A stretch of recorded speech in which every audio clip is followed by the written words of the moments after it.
very good evening. You're watching India Today TV. I'm Sneha Murdani. Parliament witnessed an uproar over the NEET issue, with both the NDA and the opposition exchanging verbal volleys. Let's take a look at this report.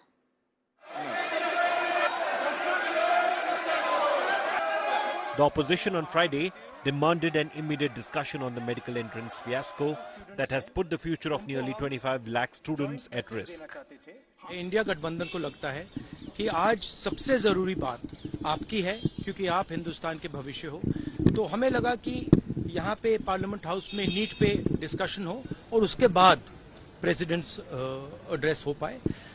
और मैं request करता हूँ प्रधानमंत्री जी को कि ये युवाओं की इशू है और अच्छी तरह प्यार से डिस्कशन होना चाहिए। The demand was turned down, leading to sloganeering and protests. आग्रह करता हूं, आप सब विषय उठा सकते हैं राष्ट्रपति अभिभाषण में, सब विषय पर संक्षिप्त मत उठाओ, आप डिटेल में चर्चा करो, आपके पास पर्याप्त समय। Speaker Om Birla adjourned the House till Monday. Similar scenes were witnessed in the Rajya Sabha, where BJP MP Sudhanshu Trivedi was speaking on the President's address. जिस प्रकार का आचरण दिखाया जा रहा है, इससे साफ समझ में आता है सभापति महोदय, इनका उद्देश्य सवाल का जवाब और जवाब के सवाल में नहीं है, इनका उद्देश्य बवाल में अधिक दिखाई पड़ रहा है। इसलिए ये अपोजिशन की इस नियत को भी स्पष्ट करता है। The Narendra Modi government claims it is not averse to a discussion on NEET. हमने सरकार की तरफ से बताया कि हर मुद्दे जो भी उठाएंगे उसका हम विस्तृत रूप से जानकारी देंगे, सदन में बात रखेंगे। सदस्यों को हम फिर से भरोसा में लेकर के आगे भी हम भरोसा देते हैं कि सरकार चर्चा के लिए हमेशा तैयार है। हमने स्पेसिफिक डिस्कशन मांगा, राष्ट्रपति अभिभाषण पे डिस्टर्ब करना नहीं चाहते थे। हम सिर्फ उनके जो स्टूडेंट्स के मुद्दे हैं उसको उठाकर उनके सामने रखना चाहते थे।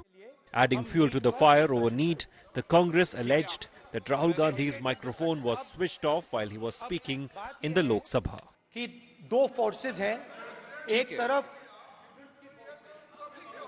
नहीं माने, ओके, सभा पटल पर रखे जाने वाले पत्र। The government meanwhile reassured the students.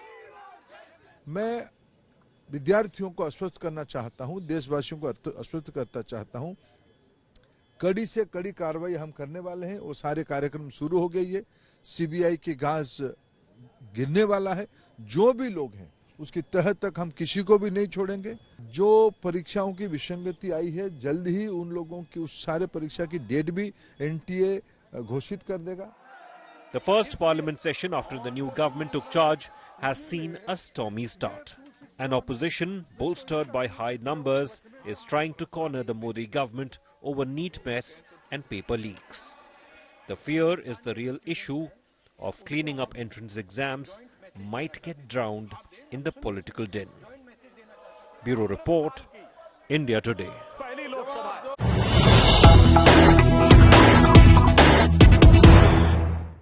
More news coming in. Tamil Nadu Assembly has passed a resolution against NEET.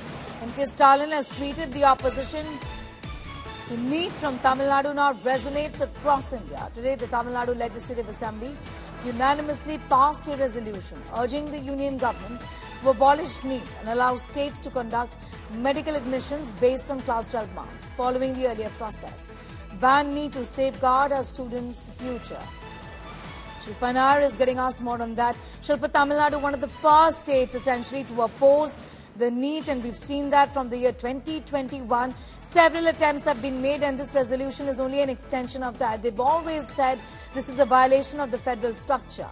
It violates the principles of federalism, isn't it?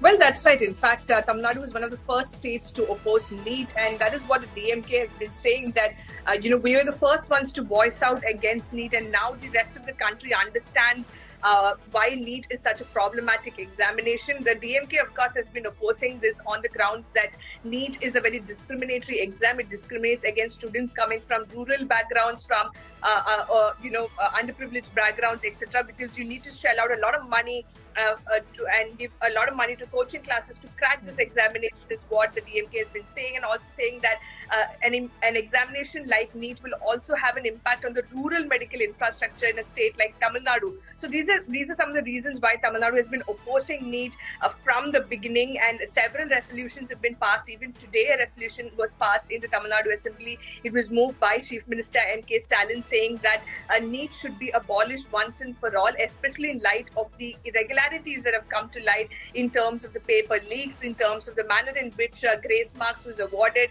to several. The role of certain coaching centers that have come to light. So, in view of all of this, the Tamil Nadu government once again passed a resolution in the Assembly urging the union government to give assent to the legislation. Remember, Tamil Nadu was the first state to pass a bill, a law abolishing NEET and ensuring that the medical courses admission are done. The class which is pending with the governor's office, and that's where all the face-off also actually started. I'm going to thank you, Shilpa, for getting us those details, putting that into perspective. Here is now a special report from the state of Tamil Nadu. DMK and AIDMK have been claiming NEET to be anti-poor. Parties in Tamil Nadu have continuously battled seeking exemption from NEET. Here's a look back at Tamil Nadu's fight against NEET exams.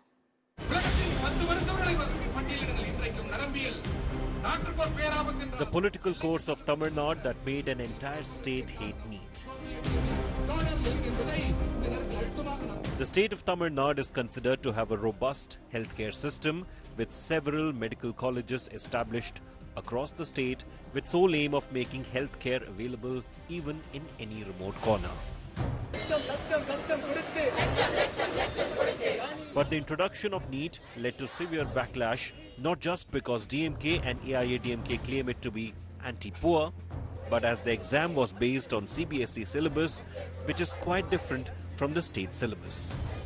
Dravidian parties have continuously battled seeking union government to bring education from state list to concurrent list, as the state only promotes two-language policy, opting out Hindi instead of the three-language policy. The reason behind this is that Hindi cannot be imposed in any form, and to protect the identity of Tamil and other mother tongues.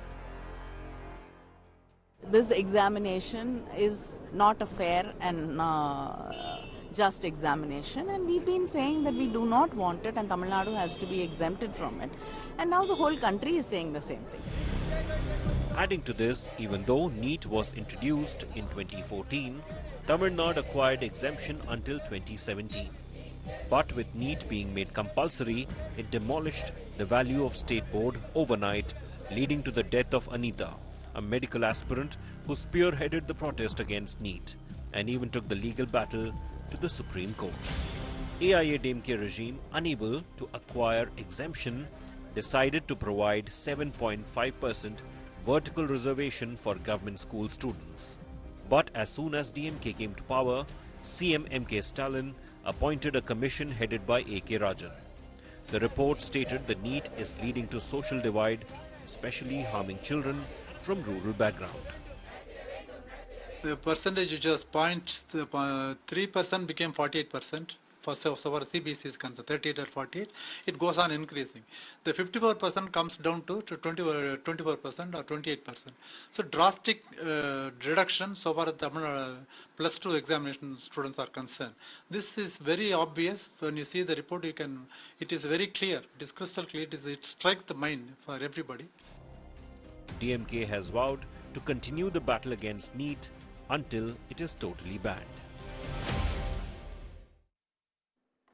All right, let's get you more details about what transpired in Parliament today, where BJP MP Sudhanshu Trivedi went all guns blazing against the Congress in Parliament, claiming that Narendra Modi can't be compared with the first Prime Minister of the country, Jawaharlal Nehru.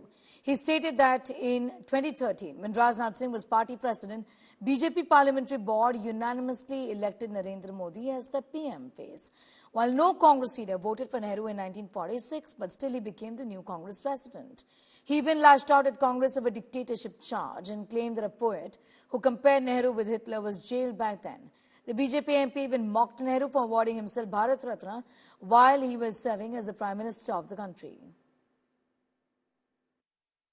और ये मैं भी मानता हूं कि नेहरू जी और मोदी जी में बराबरी नहीं हो सकती। जब मोदी जी इस देश के प्रधानमंत्री के कैंडिडेट चुने जाने थे, सभापति महोदय, मुझे आज तक याद है 13 सितंबर 2013 शाम 6 बजे भाजपा की पार्लियामेंट्री बोर्ड की बैठक होनी थी और मोदी जी स्वयं उसके मेंबर थे, मगर उन्होंने कहा मैं उस बैठक में नहीं आऊंगा जिसमें मेरे बारे में विचार हो रहा हो। और महोदय, पूरा पार्लियामेंट्री बोर्ड एक मत था, सारे कार्यकर्ता एक मत थे और पूरा देश एक मत था और तब प्रधानमंत्री के कैंडिडेट मोदी जी घोषित हुए। उधर पंडित जवाहरलाल नेहरू जब कैबिनेट मिशन प्लान के तहत 26 अप्रैल 1946 को कांग्रेस का नया अध्यक्ष चुना जाना था और उसके लिए कांग्रेस वर्किंग कमेटी की बैठक होनी थी और 20 अप्रैल को मौलाना आजाद को गांधी जी ने लेटर लिखा कि आप अपना नामांकन वापस ले लीजिए और मैं चाहता हूं कि नेहरू जी प्रधानमंत्री बने। कि एक वोट मिला पट्टाभी रमैया को और शायद 1 या 2 वोट मिले आचार्य कृपलानी को, शेष सारे वोट मिले सरदार पटेल को और 0 वोट मिले जवाहरलाल नेहरू जी को। वाकई कैसे तुलना हो सकती है? सर्वसम्मति से प्रधानमंत्री के कैंडिडेट बनने वाले मोदी जी और 0 वोट पाकर प्रधानमंत्री के कैंडिडेट बनने वाले सरदार हमारे नेहरू जी। एक वो नेता जिसको पूरे देश ने नेता माना, एक वो नेता जिसको उसकी पार्टी में किसी ने नेता नहीं माना। नेहरू जी ने के विषय में प्रख्यात शायर मजरू सुल्तानपुरी ने एक आर्टिकल लिख दिया था कि उनकी कार्यशैली में हिटलर की झलक दिखती है और उसके बाद सभापति महोदय 2 साल जेल में रहे थे। और यहां मोदी जी के समय में हिटलर की मौत, मोदी जी की मृत्यु की कामना और कब्र खुदेगी जैसी बात कहने वाले लोग तो छोड़िए, जिन्होंने बोटी बोटी की बात कही थी वो सम्मानित सदस्य होकर अगले सदन में आ गए और इसके बावजूद किसी पे कोई कार्रवाई नहीं हो रही है। तो मैं मानता हूं कोई तुलना नहीं है मोदी जी और नेहरू जी की। दोनों की अप्रोच में जमीन आसमान का अंतर है। All right, the debate in fact played out in Parliament about the Prime Minister Narendra Modi and whether he can be compared to Jawaharlal Nehru or not. Moving on, the national capital is in a complete mess after incessant rainfall. Roads are flooded, streets are waterlogged, vehicles are submerged in many parts of the national capital. The water entered houses in several low-lying areas and houses of many VIPs, including Delhi Minister Atishi, Congress MP Shashi Tharoor were inundated, raising big questions on the existing infrastructure in Delhi. Take a look at this report. Delhi's iconic Minto Bridge, named after a British Viceroy of India. This railway bridge near Connaught Place may be as old as the capital itself. And for those who have grown up here, this is how the Minto Bridge has looked after rains year on year, decade after decade. From the old to the new. This is the swanky Ames flyover. But where is the flyover? It's now turned into a lake. Not too far away, in plush South Delhi, the Moolchand flyover was also waterlogged.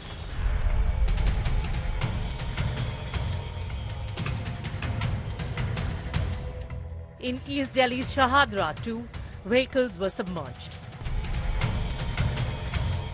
If the roads were drowning, so were the citizens, both in rainwater and in absolute civic apathy. Some were brave enough to wade through water themselves, others lucky enough to be rescued by disaster management teams. But the rains were a great leveler, with even VVIP netas and their homes flooded.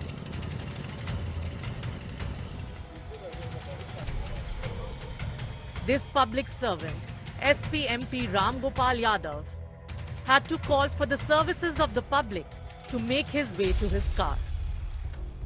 हमारे तो उसमें जितनी कोठियां हैं, नायक साहब रहते हैं, मंत्री जी वहां से लेके खुद गृह राज्य मंत्री जो NDMC के मालिक हैं वो भी वहीं रहते हैं, जनरल्स रहते हैं और लोग रह रहे हैं, तो सब में पानी हमारे में सबसे ज्यादा है।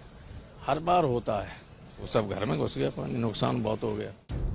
This was another parliamentarian, Congress's Manish Tiwari, walking out of his home in Lutyens, Delhi. Shashi Tharoor too was stranded, though not for long. He captured these images on his phone while making his way to the parliament.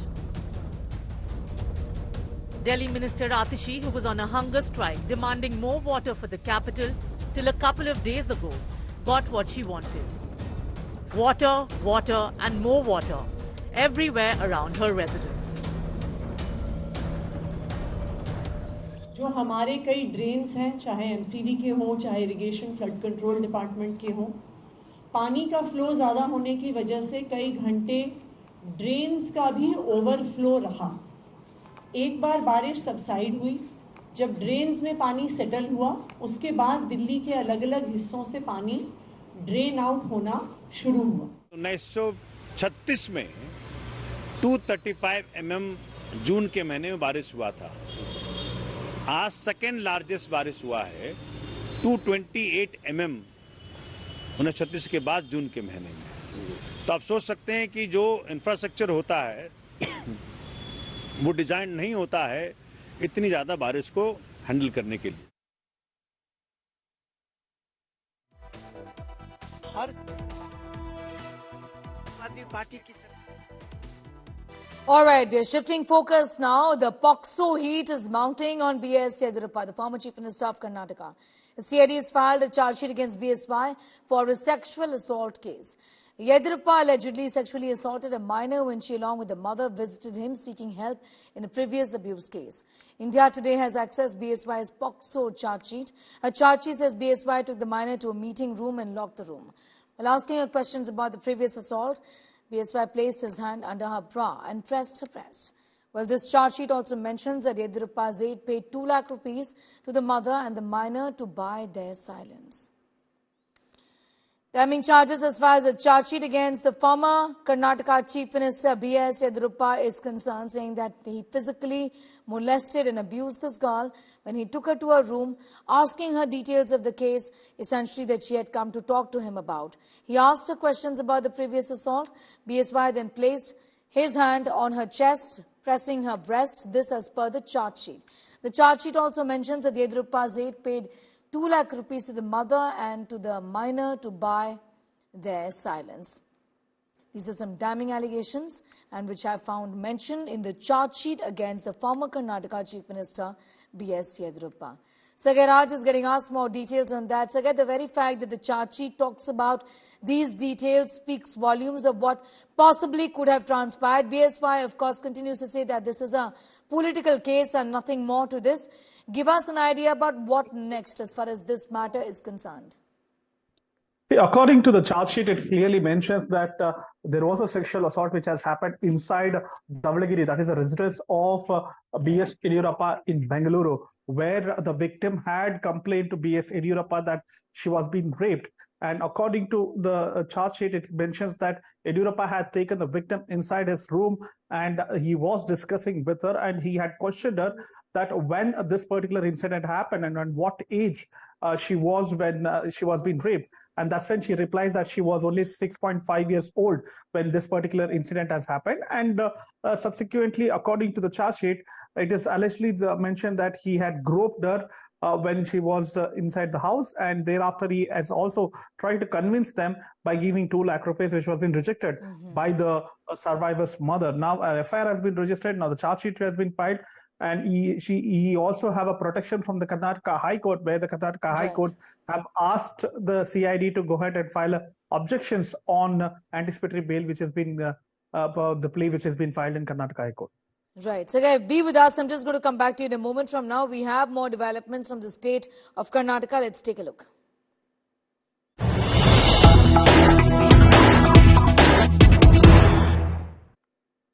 All right, growing tussle for Karnataka's top post after Vocaliga Asir, Lingayat Sir has demanded Deputy CM post.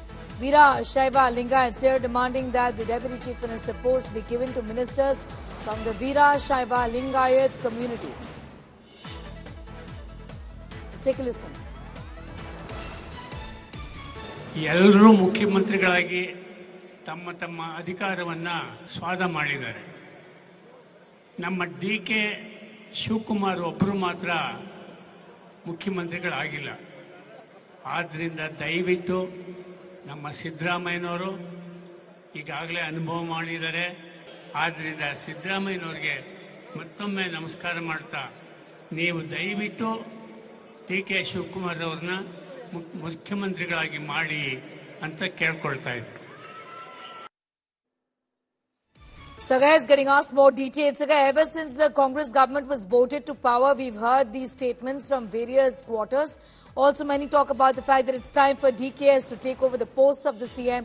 This, in fact, continues to play out in the state. But give us an idea about how uncomfortable really is the Congress High Command with these statements, and also the fact that there is a fair amount of infighting in the Karnataka Congress on this. As if you notice that days after Lok Sabha election results, there are more voices within the Congress who have a different kind of demands, whether it is the minister or the MLAs, where we have seen a few ministers have openly spoken about the demand of more deputy chief minister, where they claim that the more the deputy chief minister, more it will be advantage for the Congress in the days to come. And it will also benefit the party when it comes to the election. And they have also mentioned that since Lok Sabha elections are got over, in order to make it the party even more stronger, you need to give community-wise deputy chief minister post. And it was been outrightly rejected by the CM as well as the deputy chief minister, saying that it is the high command which takes the decision. Now, the CS have come into the game where on the other days, Wakaliga Seer had demanded that Chief Minister should make way for a Deputy Chief Minister, D.K. Shivakumar for the far. And today, another Lingayat Seer has demanded that if at all, if there are more DCM posts which has been created in the Congress, then definitely it should be given for Veerashaiva Lingayat community. All right. These are never-ending demands coming from the state of Karnataka as far as representation for various communities here is concerned. I'm going to thank you for the moment, Sagai, for getting us those details. All right, that brings us to the end of this edition.